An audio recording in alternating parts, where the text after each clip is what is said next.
सामने लाइव हो जाएगा, सब लोग आ जाएंगे, तो ठीक है।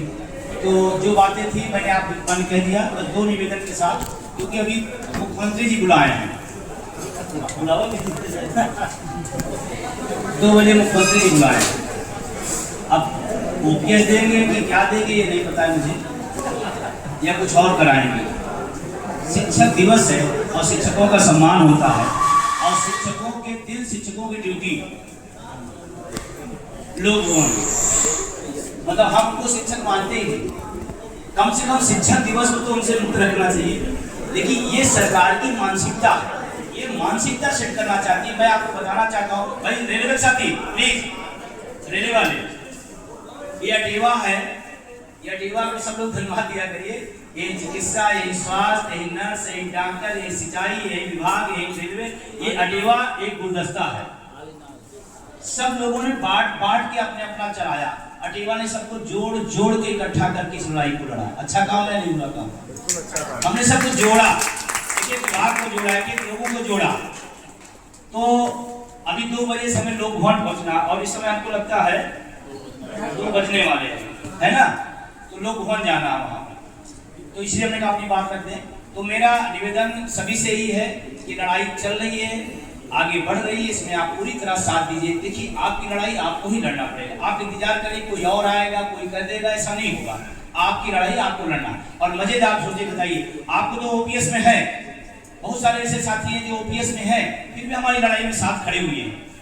जो जिनका दर्द है उनको तो 10 गुना ज्यादा खड़ा होना चाहिए। तो मैं चिकित्सा स्वास्थ्य महासंघ के प्रदेश महासचिव बड़े भाई अशोक जी का और उनकी पूरी टीम का तहे दिल से आज के दिन मैं शुक्रिया अदा करता हूं कि अपने कैंपस में उन्हें इस उपवास के कार्यक्रम रखा। हाँ, लेकिन एक सार्थक रहा कि उपवास आज पूरे देश में चला गया, बलरामपुर का पूरे देश में आप गए, और इसीलिए हमने उधर भी कर दिया कि जैसे उधर के भी चेहरे जो है पूरे देश में जाए। हमारे बीच में सत्येंद्र जी भी आ गए हैं, उनका भी धन्यवाद है। जो भी हमारी टीम के साथी हैं, सबका शुक्रिया। 2 बात कह के मैं थोड़ा निकलूंगा। पुरानी पेंशन हमारे लिए जीवन मरण का प्रश्न है। आज हमें वेतन मिल रहा है, हमारा काम चल रहा है, लेकिन जब पेंशन हमें ओपीएस नहीं मिलेगी, 1200-1500 जो थे, अभी हमारे बाबूजी ने बहुत अच्छी बात बताई कि 2500 रुपये। आप कल्पना करो, बिजली का बिल भी नहीं, नगर निगम जो टैक्स, हाउस टैक्स लगा वो भी नहीं। आप समझ सकते हैं फिर क्या होगा? और महंगाई बढ़ती है। एनपीएस के तहत आप 1200, 1500, 1800, 2500 रुपए दोगे, कैसे काम चलेगा? और धनखड़ जी को उदाहरण हमने आपके सामने रखा। हमने यूनियन से कह दिया कि पूरी दुनिया धनखड़ ढूंढ रहे, धनखड़ जी क्या ढूंढ रहे थे? पेंशन। और एक वाली नहीं, 2 ले रहे थे, 1 मांग रहे थे। और मजे की बात है कि उन्होंने प्रत्यावेदन दिया और स्वीकार हो गया। मतलब आज प्रत्यावेदन और कल स्वीकार हो गया। और 1 करोड़ से ज्यादा शिक्षक कर्मचारी पूरे देश का 12-15 साल से चिल्ला कर हमें ओपीएस दो, हमें ओपीएस दियो, इस सरकार में जो नहीं देती। सोचो, और उनको सारी सुविधाएं फ्री है, उसके बाद पेंशन की जो महसूस कर भाई, उनका चिकित्सा फ्री, उनका आवास फ्री, उनको बंगला फ्री, उनको ड्राइवर है, रेल का भेल और प्लेन का सब फ्री होने के बाद उनको पेंशन चाहिए। और हमको वेतन से ही सारा काम, हमको पेंशन मिल जाए, पेंशन से ही सारा काम हो रहा है। तो ये बहुत महत्वपूर्ण चीज है, इसके लिए आप लड़िए। और हम बहुत तहे दिल से चिकित्सा स्वास्थ्य संघ का धन्यवाद देते हैं कि हमारी जब भी कोई लड़ाई, कोई आह्वान रहा है, उसमें चिकित्सा स्वास्थ्य महासंघ आप सबने बहुत मजबूती के साथ खड़े रहे हैं, मजबूती के साथ आप इस आंदोलन में अपनी भागीदारी निभाई है। मैं सबका शुक्रिया अदा करता हूँ। और आज हमको लगता है पहली बार है कि लोग यहाँ इलाज कराने आते हैं, यहाँ लोग आज उपवास करने आए, ये भी एक अद्भुत घटना है। तो हम अपने अटेवा जिला टीम को भी, सुनील जी, नरेश जी और विजय जी और उनकी पूरी टीम का शुक्रिया अदा करता हूँ। और मैं लेट हुआ क्षमा चाहता हूँ। और अभी आप अपना कंटिन्यू रखिएगा, हमें अकेले जाना है, आप लोग अपनी पूरी बात रखिएगा।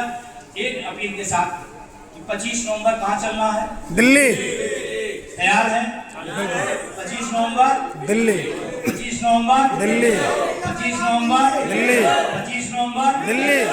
अगर सरकार हमारी नहीं सुनती तो हम लोग फिर दिल्ली चलेंगे।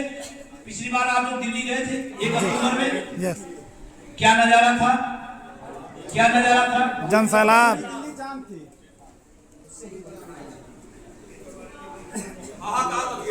जितने मैदान में थे उससे 2 गुना तो बाहर थे। और जैसा नजारा आपने देखा, इसके पहले कभी देखा था आपने? नहीं। कभी देखा था आपने? नहीं। नहीं देखा था। और आपको बता दें उससे भी बड़ी तैयारी चल रही है। अब सरकार अगर दिल्ली घुसने देगी तो उस दिन बाहर के लोग दिल्ली में रहेंगे और दिल्ली के लोग बाहर रहेंगे, तब कहीं जगह है ना। तैयार रहिए। कितने लोग तैयार हैं दिल्ली चलना? Very good. और ध्यान रखना ऐसे हिसाब से रखा गया कि 23 नवंबर को छुट्टी है, 24 नवंबर को छुट्टी है, 25 को खुला है, 2 दिन छुट्टी लेनी पड़ी। इसलिए 2 दिन रखा गया कि 2 दिन छुट्टी रहे, अपने परिवार के साथ चलिए, लाल किला भी घुमाइए, परिवार को दिखाइए, परिवार कहेगा अच्छा आंदोलन है। कम से कम अपने साथ अपनी पत्नी को, अपनी बहनें अपने पति को लेके जाएंगे तो उनको लगेगा यार आंदोलन ठीक। 2 दिन उनको घुमाइए, 1 दिन अपने रैली में उनको घुमाइए, है ना। तो इसीलिए हाँ, इसीलिए मैं पहले से 2 दिन पहले कह रहा हूँ, आप 2 दिन पहले की तैयारी रखिए, ज्यादा बेहतर रहेगा। और निजीकरण का भूत तो आप देख ही रहे हैं। हमको लगता है यहाँ से ज्यादा भूत और कहीं दिख नहीं रहा। 10%, 20%, 30% आते जा रहे हैं हम लोग, बाकी सब आउटसोर्सिंग संविदा होता जा रहा है या नहीं हो रहा। और ये भारत के नौजवानों के साथ, भारत के इस देश के साथ अन्याय है, ये शोषण है। अभी एक अचानक टीटी ला दिया गया, जो 20 साल 30 साल पढ़ा ना फिर से टीटी परीक्षा देगा। और मजे की बात है जिन लोगों ने आदेश पारित किया है वो खुद कोई परीक्षा बिना दिए जज बनते हैं। सुप्रीम कोर्ट में जजों के लिए कोई परीक्षा प्रणाली नहीं है, कोरिज्म सिस्टम से जाते हैं। वो कह रहे हैं कि आप फिर से पढ़ाओ। हमने अपनी योग्यता, क्षमता, अपनी डिग्रियां सब लेकर के आपकी परीक्षाएं पास करके तब आए हैं। आप कल्पना करो जो एमबीबीएस डॉक्टर है, आज से 30 साल पहले उसने नीट फाइट किया, जो भी उसमें कंडीशन हुआ, और आज उसको 30 साल बाद कहा जाए फिर से फाइट करो, क्या संभव है? क्या व्यवहारिक है? क्या मानवीय है? क्या है? फिर आप क्यों थोप रहे हैं? इनका मकसद है सारी व्यवस्था को, शिक्षा व्यवस्था को, नौकरी व्यवस्था को, सरकारी व्यवस्था को पूरा खत्म करना है। और फिर आदमी वही hand to mouth 5 kilo ration पर जिंदाबाद होता रहे, जिससे जो कहा जाए वही करे, कोई बौद्धिकता की बात, कोई विचार की बात, कोई उन्नति की बात न कर पाए। ये बात आपको समझना पड़ेगा। आप उनके समर्थक भी हो सकते हैं, मैं चाहे उनके विचारधारा भी हो सकते हैं, लेकिन ध्यान रखना जब अपना हित आए तो थोड़ा आपको भी अपना सोचना पड़ेगा। और ना सोचना हो तो मैं बता दूं, अभी विधानसभा सत्र चला था, अभी चला था 24 घंटे चला था, मैडम देखा होगा 24 घंटे दिन रात चलाया गया। और क्या कहा गया? विकसित भारत, विकसित उत्तर प्रदेश के लिए चर्चा, और दिन रात चर्चा। हमारे माननीय, हमने सोचा कितना गंभीर हो गए, भारत के लिए विकसित करने के लिए उत्तर प्रदेश विकसित कर, हमने कहा कोई एजेंडा, कोई रोड मैप निकलेगा जिससे विकसित हो जाएगा भारत, उत्तर प्रदेश विकसित हो जाएगा। 24 घंटे चर्चा के बाद 48% वेतन भत्ता विधायकों को बढ़ा दिया। ये विकसित भारत का रोड मैप है, ये रोड मैप 48%। 24 घंटा चर्चा तो 48%, अगर 48 घंटा चर्चा हो जाती और तो शिक्षक कर्मचारी को 1%, 2% देता होता है तो 2% धीरे लिखा जाता है, इतना भार आएगा वो मोटा लिखा जाता है। सही है नहीं सही? बिल्कुल सही। तो विकसित भारत, विकसित उत्तर प्रदेश में 48% ले लिए। अब बताओ सब के सब करोड़पति है, सब के सब अरबपति है, उनको चाहिए 48%, हमको 2% देने में अभी तक वेतन आयोग नहीं शुरू कर रहा। 1 जनवरी 26 से देना है, अभी तक अध्यक्ष और सदस्य नहीं खोज पाए। और अपना मैं थपथपाई काम हो गया, थोड़ा स्वार्थी बनी। मैं कहता हूँ, मैं राष्ट्रीय अध्यक्ष कहता हूँ, अकेला खुले आकर अपने मुद्दे पर स्वार्थी बनी। जैसे वहां जब मामला 48% का है तो चाहे जिस पार्टी का हो, सत्ता हो, विपक्ष, सब ने मेजे तक, क्योंकि उनका हित उसमें जुड़ा था, है या नहीं? उनका हित में सब एक साथ हो गए। ऐसे ही पेंशन की लड़ाई में हम सबको भी एक साथ खड़े होना होगा, लड़ना होगा। और मैं आपको विश्वास दिलाता हूं, इस देश में 110% पुरानी पेंशन बहाल होगी, इसको कोई रोक नहीं।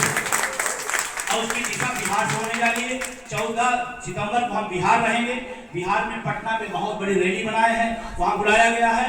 और हो सकता है बिहार का परिवर्तन हमारे ओपीएस का भी परिवर्तन का कारण बने।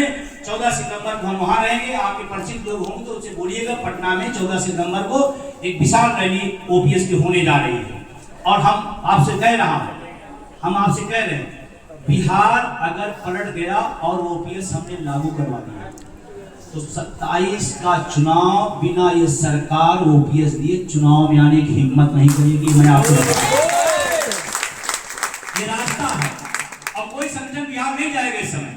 अशोक भाई बहुत अच्छे तरीके जानते हैं, अभी जब लागू हो जाएगा तो सब अपना अपना पत्र, फला परिषद फला महासंघ पता नहीं क्या क्या सब लिखे रहे। अभी बिहार कोई नहीं, बिहार एमओपीएस उनके सहयोगी लोग काम वहां कर रहे हैं। लागू हो जाए तो हमने करा दिया, ऐसा होता है नहीं होता? तमाम अभी वहां बिहार में कोई चर्चा नहीं कर रहा। हमारी पूरी दृष्टि पूरी रणनीति बिहार पे, क्योंकि जानते हैं बिहार अगर पलटेगा और वहां लागू होगा तो 27 के पहले सरकार को देना पड़ जाएगा, और बिहार और यूपी हो जाए तो पूरा देश हो जाएगा। ये रणनीति का हिस्सा। तो बहुत बहुत शुक्रिया, बहुत बहुत धन्यवाद। क्षमा के साथ हम निकलना चाहेंगे, आप बैठे रहेंगे क्योंकि जो एक सिस्टम है जो भी 5-10 मिनट और चलेगा वो चलाएंगे। हम क्षमा के साथ जाना चाहेंगे और इसलिए थोड़ा जाना चाहते हैं, अगर बात वहां मिल जाएगा मौका,